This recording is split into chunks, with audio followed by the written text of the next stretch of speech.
Hey, amazing teachers! All right, confession time. Some of my best lessons have started with something ridiculous on the board, like the word pickle. Yep, that's it, just pickle. The goal?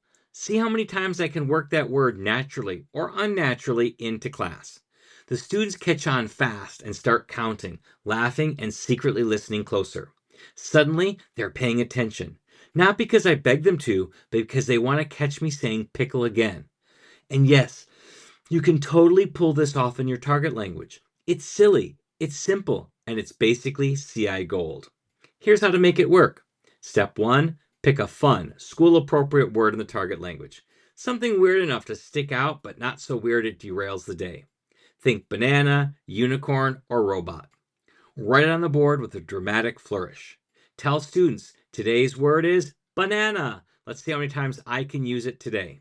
Then sprinkle it in everywhere. Your warm up, your story, your instructions.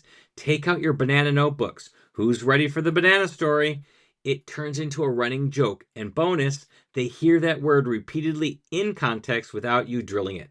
Win win. Try it tomorrow. One silly word, endless fun. You can even turn it into a competition. Have students keep a secret tally or let them choose the next word of the day. It's effortless, engaging, and makes your classroom feel alive again. And if you love easy, high impact CI tricks like this, check out the CI Survival Kit. Now with Ask a Story slides for levels 1 through 3 in French, German, and Spanish at mm.us/kit.